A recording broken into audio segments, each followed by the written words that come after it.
And welcome back to the Splatoon 2 North American Online Open, June 2020. I'm your spray by spray host, Jordan Kent. Joining me, two of my Splatalists here, Ashley Esqueda and Nine, as we get you set for grand finals here. The top four teams set the stage for the finals of nearly 730 teams.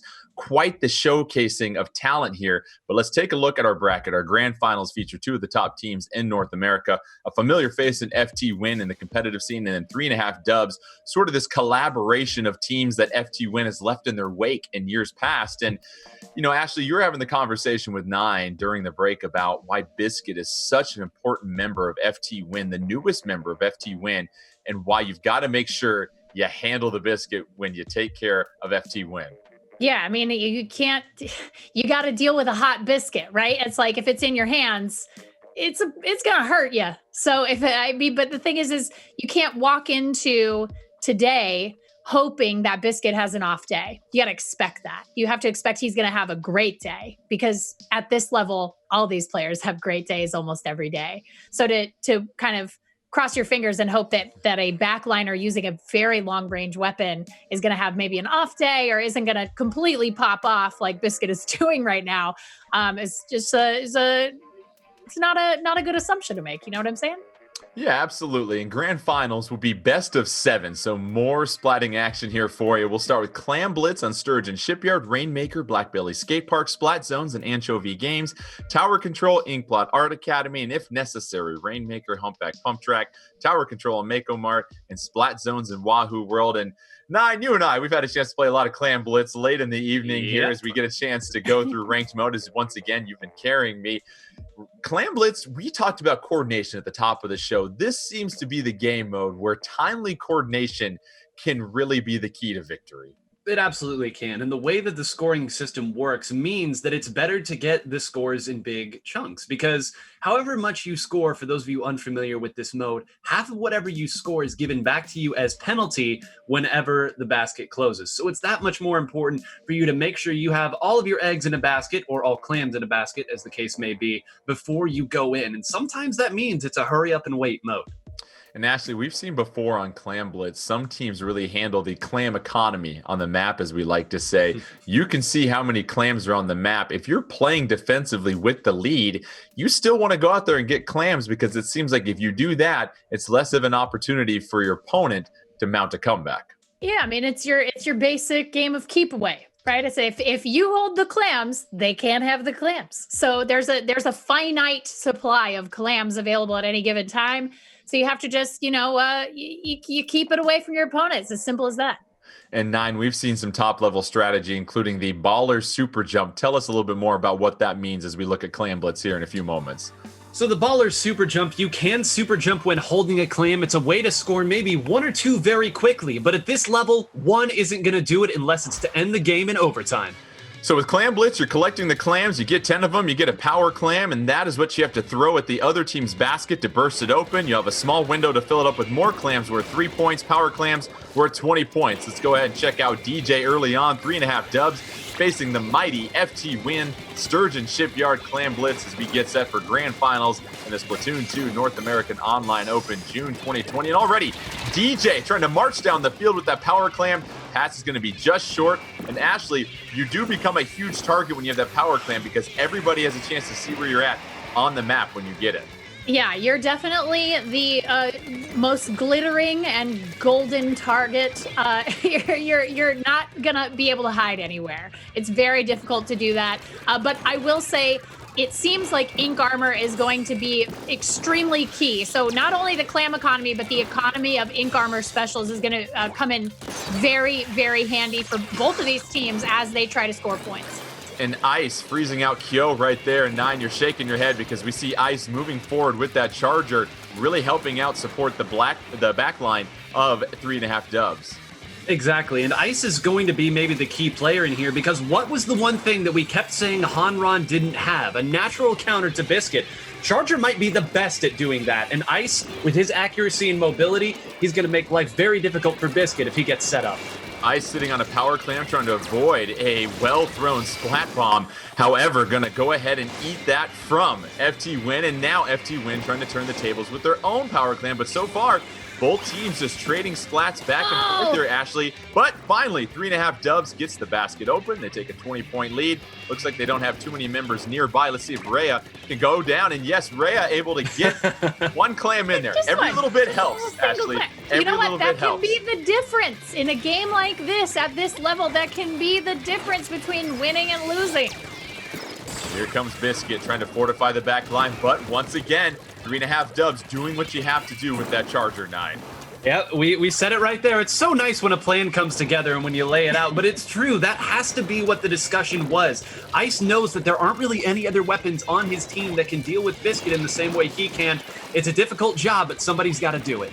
Yeah, you love it when things come together on the first try, kind of like when you build furniture and you don't have to grab your hair in frustration. It's 77-100 right now, lead for 3.5 Dubs. Ice just sitting back with 8 clams, trying to be that counter to Biscuit. And so far, FT win. You see the power clam on the map right now. Shaq trying to make an approach right here. Ice, you see the scope on Shaq at this point, and Ashley, you got to stay alive at this point if you're going to make this push with the power clam, because your teammate being exposed needs all the help that they can get. Yeah, I mean, everybody has got to rally around the power clam, right? So this is a key moment right here. This inkjet. I'm very curious to see if they can convert. FT win still without a single score. Shaq holding on to that power clam. Nothing wrong with possessing for time of the game. And Shaq goes ahead, gets the completion. And now it is all about FT win, seeing if they can get a few more resources into the basket. Can they? Yet another power clam sitting right there in 9, but just enough defense by 3.5 Dubs. And that's where that one clam makes a huge difference from earlier on. It really does. You laid it out, and that was a very quick full wipe. Look at this. They already have 2 power clams coming the other way. Let's see how they opt to attack right here. They could put this game out of sight and out of mind. Look at all those booyahs. If they score here, so many things going on at once. And they get the first power clam, both of them in right there, as you mentioned, 9. And now it is a clam bait going on in the clam basket because they are just filling it up right now. A huge advantage for 3.5 Dubs in this first game in grand finals. And now FT win in unfamiliar territory. Down big late in the matchup. And Ashley, you love the aggression we just saw. I love it. 3.5 Dubs right there. I love it. I haven't seen that many clams since I went fishing for the cola camp in Animal Crossing. Come on. Love the cross reference right there, Ashley. All right, we get set with 40 seconds left here. 9 FT win, as you said. You give them an inch, they can go a mile, but that's a lot of ground to make up here. Maybe just not enough resources on this map at the moment. And I'm glad you brought up not enough resources, because to lay some quick math out on you, they need 4 power clams and 1 regular clam to score. That is a lot. That's 40 clams plus 1 just to gather the resources. They'll need to control the map for a long time if they want to build up that much. And as we mentioned, 13 seconds left. FT win. They get splatted with the power clam nearby, and it looks like 3.5 Dubs just moments away. However, they're down 3-1. You see a lot of clams. Biscuits in there operating. Inkjet comes out. Here comes Shaq. Hold on just a second. Are there enough resources? You see some more clams spawn to the left. FT win trying to mount a massive comeback at the end of this one. They're throwing everything at there. Is there enough on the course? No. You see that timer's ticking. They've got moments. FT win does. They just need 2 more clams and they get it. And 9, you mentioned everything they needed. How fortunate was FT win to have some clams spawn near the basket during that onslaught? Unreal. This is what Championship Splatoon is made of. But credit again the members of FT win for just staying alive as long as they could, going back to the center of the map to gather a couple more. What they have more than anything is composure. That is the championship element that they have. No matter how big the deficit is, they believe they can do it. And look at that. They did it again. And Ashley, that is the definitive shot of giving a team an inch and them going a mile right there. I'm sure every one of them used that left thumb to go ahead and capture those last 30 seconds. Very impressive final finish by FT win right there. I mean, the aggressive push at the end there was just, they had less than 14 seconds left and they opened the basket, started throwing clams. You see clams coming from the left, clams coming from the right, you know, and then there's just that one, then it goes to overtime and you're like, oh, I don't know if there's any more clams left on the field. And there was just that one that just right in. That's it. It's over. And Nine, you mentioned composure. At that time, most people feel like all I've got to do is throw clams in the basket, and that's what I have to focus on. You still have to get your splats. You still have to control your territory, and that's what FT Win did in order to open up the opportunity for that comeback as we get set for a second game here. And let's go Rainmaker, Blackbelly Skate Park. Obviously, the tower in the middle here, Nine, is a focal point in this map. It is, and I mean, you got to throw some haymakers on this map. This, even back in Splatoon 1, was known as no lead is safe. Blackbelly Skate Park Rainmaker moves so quickly, one wrong move, even more than Manta Maria, can spell the end for your team. Early on, all squids on the field, no major changes in the loadouts as well too. FT Win trying to get the second game here and create some separation against 3.5 dubs. 3.5 dubs, meanwhile, trying to hang tight. They went toe-to-toe in this first game. Already we see 2D battling a 1v1, and now 2D getting overwhelmed in his 3.5 dubs with the early push. And Ashley, once again, 3.5 dubs showing they are not afraid of FT Win. They'll stick it right to him. Not at all. And also you're seeing these sort of like these 1v1s kind of happening, and even a second, if your teammate pops that special ink armor just a second before the other team, usually the team that has ink armor after that first one ends is the one that's going to win a 1v1. 3.5 dubs with the Rainmaker and the advantage right now, trying to push back FT Win. FT Win in a precarious situation, but thanks to the courtesy of a local spawn, they're able to get the defensive stop here. Now let's see if FT Win can turn the tables here. We've seen Biscuit utilize that Inkjet and that Nautilus to really mow down the opposition. It seems like right now, Nine, the focus is territory control and getting that numbers game before we push with the Rainmaker here. It is, and again, they know that the threat is always going to be at them, and Biscuit popped that very early to make sure that Zero couldn't be a nuisance in their spawn. It may seem a little early, but believe me when I say that sometimes the peace of mind of knowing you can only look forward is worth spending a special on. So we've got just over 3 minutes left, 3.5 dubs with that first strike, but here come a couple of specials coming out from FT Win. Let's see if it's enough to take out some other members of 3.5 dubs to get a push. But Shaq. Ashley Shack unable to back up and eats that splat bomb. Huge splat for 3.5 dubs. Man, one of the things about this map in particular is that it is very easy to roll a triangle bomb just over the edge of a cliff that you just don't see. So it's that is exactly what happened there. And Nine, when you get the Rainmaker, it seems like you have that alleyway with the half pipe that you can approach.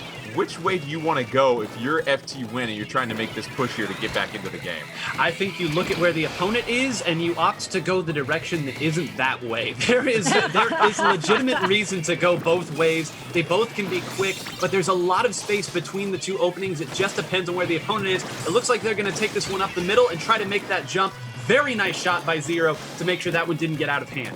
And Ice doing a fine job providing some backline support. That was critical by 3.5 dubs because there is nothing but yellow ink in front of the Rainmaker. Gonna go ahead and reclaim it just so you have to burst the bubble again. You don't want a loose Rainmaker out and available deep in your territory, Ashley. You got to do all you can to reset it, but FT Win able to scramble at the last minute there. And you see how quickly FT Win, once again, Ashley, you can't give this team any type of space. No, you cannot let them build any momentum. It is very difficult to stop them once that ball gets rolling. And you can see how much yellow ink is on that map. They did a really good job of controlling just about every lane.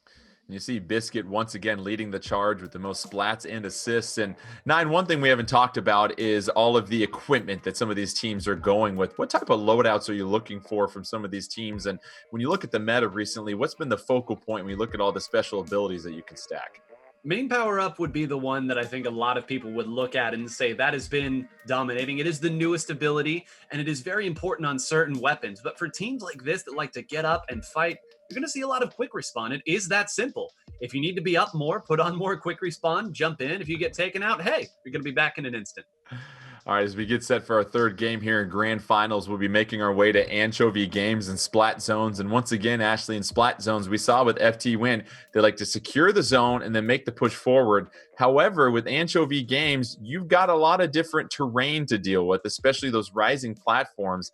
If you're 3.5 dubs, how do you want to really try and turn things around? We've seen you get close in the last couple of games, but just not be able to close things out against FT Win. So this particular map, I think for these two teams, it is going to be all about backliners. So whoever the best backliner is, I think is going to win this game for their team. Like I really, really think that it's going to be a biscuit and ice off, right? It's like ice has got to cool down that hot biscuit. And nine, once again, we've seen anchovy games. It's so critical to be able to apply that consistent pressure in the middle with the splat zones. But what are you waiting for when you're making that push? Because we know that initial push is so important in splat zones. How do you best get that in anchovy games? I think you have to make sure, again, to watch the flanks, because this is another map where you can be attacked from all sides. And we have seen so often with these teams, sometimes it is just one flank that comes around the backside that diverts the attention of the team. Sometimes it's not about getting the splat, but instead making sure the opponent can't ink the zone while you take it back. Well, let's go ahead and pop in a few quarters and start up Splat Zones and Anchovy Games. FT Win trying to take a commanding 3-0 lead in grand finals. Remember, it's best of 7. 3.5 dubs. They've been close. Now they want to try and really close things out as all 4 members start to make their push. You see Ice covering one of those flank areas as well. And a quick zone grab by 3.5 dubs. They take the early lead. And Ashley, they're not wasting any time in trying to establish control. Not even a little bit. I mean, I think FT Win smells the chum in the water, right? This is they can feel it. They've got that momentum. They're moving forward. You can see they're not even on the zone anymore. They're just move forward, try to take out their opponents. DJ getting a critical splat on Shaq. That helps alleviate some of the pressure, but now you've got to get the zone. They do. They apply a little bit of a penalty, and finally 3.5 dubs creates a little bit of breathing room here, 9. That breathing room is the word right there. You have no idea how quickly that was to being a full wipe in game just in that little instance right there. The fact that Zero and DJ were able to essentially full wipe in a 2v4 means that they give themselves a fighting chance, and they're going to give themselves the lead in addition. And that's so difficult, Ashley, against FT Win. You almost have to play a perfect game where your team can't have these collapses, because if you do, FT Win is going to make you pay for it in spades. Absolutely. So what you have to do is you got to give them a taste of their own medicine, right? You have to be able to really take advantage of any unforced errors. And it might have been in that situation that FT Win just went a little too far forward, got a little too aggressive, and paid the price. And FT Win reclaiming the zone here. 9, you saw that 3-1 advantage on the map where they wiped out nearly every member of 3.5 dubs. They're threatening to take the lead, but you mentioned it's a map where you can get flanked from everywhere. And how about that? The 2v1 paying off for FT Win to maintain some control, but 3.5 dubs, the aggression pays off, 9. It does, and it was just enough. Zero coming behind, and actually it was great that they were able to trade with Zero, because that meant the last one was Biscuit. That meant that neither Rhea nor DJ could approach for free if they could against a shorter range weapon. Just under 3 minutes and a back and forth Splat Zone matchup in Anchovy Games. High octane matchup and plenty at stake here as we try to see FT Win get 3 games up on 3.5 dubs in this grand finals. And so far, it is now once again FT Win reclaiming the zone. Decent sized penalty for both teams. And then Shaq, with this positioning right here, Ashley, we see Shaq pivoting between the high ground and mid ground to try and get an advantage on their opponents. Yeah, not only is he trying to get an advantage, he's trying to keep them from an advantage, because that high ground is so important because it's right over the top of the splat zone. So you want to try to keep your opponents out of that area as much as humanly possible, or I guess squidly possible. And Shaq doing a fine job here, 9, of just pushing forward, claiming some territory, and really now you've got 3.5 dubs in a very difficult situation because you've got all 4 members of FT Win pushing you deep into your own territory. It is, and they have 3 specials to work with, almost 4 specials, so they have the tools to make it work. They need all those bombs to get on zone, and I think Zero went down there, so it's just going to be a matter of painting the zone as much as they can and just barely getting it here. You see Rhea has absolutely nowhere to go, but they got what they came for. They're going to have another opportunity to continue playing this game. Kyo trying to hold things down on this upper platform as they continue to chew away at that penalty. FT Win in control here in Splat Zones. We've seen a couple of pushes from 3.5 dubs, but FT Win doing a fine job of covering all the flank spots. And you see 1 special left for 3.5 dubs. They've got to stay alive. But FT Win still doing a fine job of just sustaining the lead here, Ashley. And that's what they're doing. They're staying on the map, which allows them to apply that pressure. Yeah, they are staying on the map, and the one really big thing for them is, just like 9 was saying, that's it. No, it was so important for them to be able to take away those points. An FT win, once again, just resilient. You saw them apply the pressure early on. They withstand a couple of pushes from 3.5 dubs, and it's just the pressure that they are able to apply and so quickly winning those 1v1s, 9. And that's what seemed to stand out to me in this match, where if you were 3.5 dubs, you were trying to flank, and then you would lose those 1v1s, lose that positioning, and that allowed FT Win to maintain their stranglehold on the middle of the zone. Yeah, the stranglehold, I think, is exactly the way you put it, because you saw there, we had Shaq on camera for a nice little bit. We watched him watch the flank, then drift a little left, then drift back onto the right. It's just understanding where the opponent is going to try to come from. And you saw that Ice had 4 suction bomb rushes, but only 1 splat. And to me, that's indicative of the fact that Ice was never really able to get comfortable and exude the pressure that we're so used to seeing those Chargers do.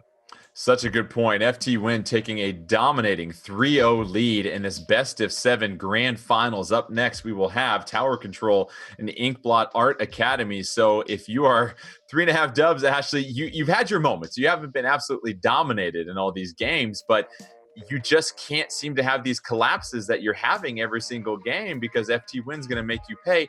What's the mindset for 3.5 dubs at this point when you're now staring at you have to go 4-0 against the best team in North America, arguably, to come back and win this? I think it's important for them to remember that reverse sweeps happen. We've seen it before. We've seen these things occur. It's not completely out of the question. And also, these players are at such a high level that momentum is a little bit easier to kind of stop, right? So they have the ability to go out there, and all they really have to do is neutralize one player. They have to really keep Biscuit from getting comfortable, because if Biscuit can get comfortable, then he enables his teammates to really do the work that needs to be done to win. So this is, I mean, to me, they cannot let Biscuit settle in and get going with that Nautilus. And we've seen Tower Control and Inkblot Art Academy a few times here, 9. And what's going to be the key for either team if they really want to close this out? You mentioned you want to get to that checkpoint that's on the opponent's plat, like all the cool squids say here. Mm-hmm. But it sounds like once you get there, it's just that final push of being able to kind of get that score down to the teens, down to the 20s, that really seems to secure the win. It really is, and we have seen, again, what FT Win is capable of doing on this map. We saw them push it all the way down to the last checkpoint, and then, even though the game was well in hand, why not push it the distance and get the win? You see, right now, take a look there at the composition that's coming out of 3.5 dubs. They are going guns a-blazing, 3 short-range weapons. They're going to take the fight to them. Yeah, this will be really interesting as we see this, because now you're just seeing how 3.5 dubs is looking to adapt. Meanwhile, FT Win just sticking what has been working with them for so well. And already we see an early tower reclamation here, Ashley. And this is the game plan of 3.5 dubs. We're going to be aggressive. We won't be timid as we try to mount this comeback. Yeah, I mean, it's tough because, you know, that range is going to be difficult for them to take the fight to every member of FT Win, but I think that it's possible they could do it. They just really have to be coordinated, and at this level, it's an easy thing for them to do. The splat bomb snatching them as they try to super jump back to base, and that is huge right there. And already, here we go, 9. Same old story. FT Win getting a checkpoint with a couple of specials out. And look at exactly how that went there. They fired their missiles and then they used their inkjet, scattering people so everyone knew where they were, making it that much easier for the target. If not for Ice getting that pick and then getting the Stingray out, this game might be over already. But that might be enough. DJ is there as well with a double himself, and they're going to at least continue to hang on for the time being. Ooh, Ice putting on work right now. 3 splats since we switched over to their view. And it's all about 3.5 dubs reversing this tower and trying to apply some type of pressure. FT Win hasn't really felt the heat yet in this game. FT Win continues to just be stabilized. And actually, we see that from FT Win. They don't have these big collapses. Sure, you might splat a couple of them, but it's never this full wipe. It's never a 3-1 situation. They are very good at regrouping. They are very good at understanding when to get out of a situation. They have a lot of really good spatial awareness in every single map, and that comes from just these, you know, thousands of hours of experience playing the game, but it also just is why they're so good. Each individual player is just so good. They have an incredible amount of spatial awareness. And FT Win, they can't quite get to the second checkpoint. Credit 3.5 dubs for repelling that push right there. But once again, just as we say it, FT Win back on the tower, and it's all about Kyo. It seems like getting into that position to apply pressure right near their spawn, 9. It is, and one of the things that FT Win is so good about, and what enables Biscuit as well, is the Nautilus as well as the Sloshing Machine are two of the very best weapons at punishing overextensions, because the Nautilus can pop out of anywhere. You attack somebody, you think that you force them back, only for the Nautilus to jump out. The Sloshing Machine's so good at that as well. Now it's 3.5 Dubs' chance to try and get to a checkpoint. They fall short just of the first one. FT Win. All 8 squids on the map at this point right now, but you see 3 specials nearing for FT Win. Here come the Tenta missiles as well, too. Ashley, this is when you figure FT Win's trying to make that championship push right here to try and close this out for good. I mean, yeah, this is where they'd make a push, but I don't see that happening right now. I think DJ's doing a great job, but unfortunately, Biscuit again, just going off today. Biscuit popping off right there and sneaking out and getting the splat, and now it's FT Win full force behind them, moving this tower to the next checkpoint, and we've just got about 1:40 left here, 9, and FT Win seems to be in full control. This is if you're 3.5 Dubs, you got to play perfect the rest of the way.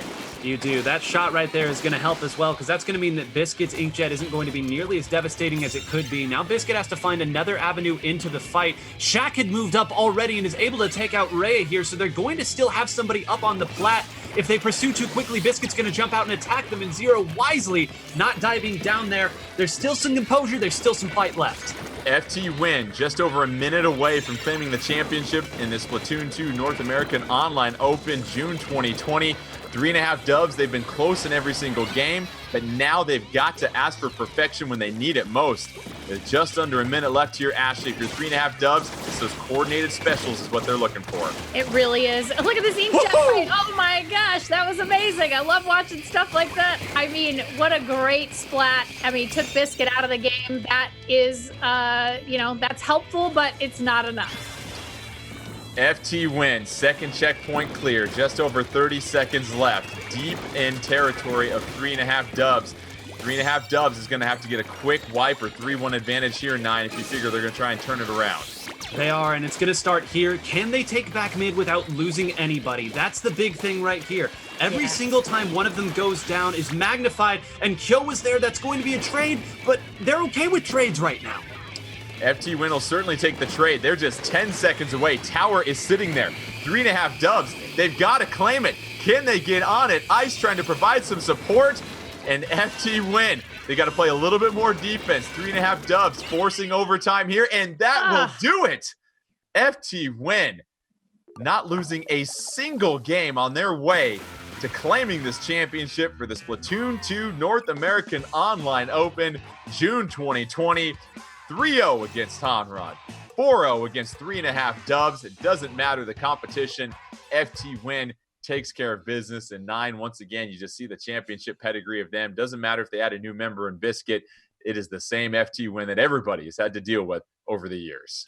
It is. It doesn't matter if you shuffle the cards. It's still the same deck. And, you see the composure. You see the decisiveness. You see their ability to find the small openings and take advantage of it. They see the game differently. That's why they've been able to win against all manner of competition and with all manner of teammates.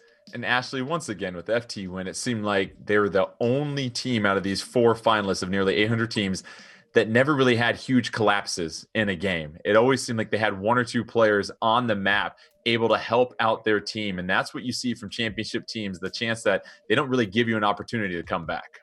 Yeah, and 9 mentioned the very beginning of all of these games, winning those 1v1s can be so key. Winning 2v1s can be so key, or 1v2s. And they do that so well. They convert so well.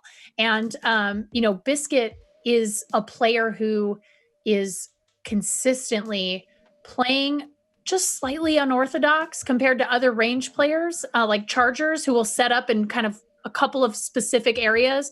Man, Biscuit was all over the map at that Inkblot Art Academy. He was everywhere. So FT Win claiming the championship for the Splatoon 2 North American Online Open June 2020. Each member will get a digital download code for Super Smash Bros. Ultimate, Mario Tennis Aces, and ARMS. And so a lot of quick-based action that we saw here, Nine. But to wrap things up, you have to continue to point out what is it exactly that makes FT Win the championship team that they are. It's composure. They've been here before. You're not going to be able to throw anything at them they haven't seen before. But again, the core of their team, right? The people who have gone against all of these different teams, they've weathered the storm, and more than anything, they stay hungry. When they get to the top and win a tournament, they're already looking at the next tournament, and you can bet that they're going to continue to dominate if they so choose. Well, it's been a terrific Sunday of Nintendo competitive action. We want to thank you for joining us. For myself, Jordan Kent, a huge thank you also to my two lead Splatalists, Ashley Esqueda and Nine. Thank you guys once again. And then to our wonderful production team for putting all of this on. We appreciate you, the fans, for checking us out. Until next time, enjoy all the fun Nintendo competitive action. Enjoy the rest of your weekend. We'll see you guys later.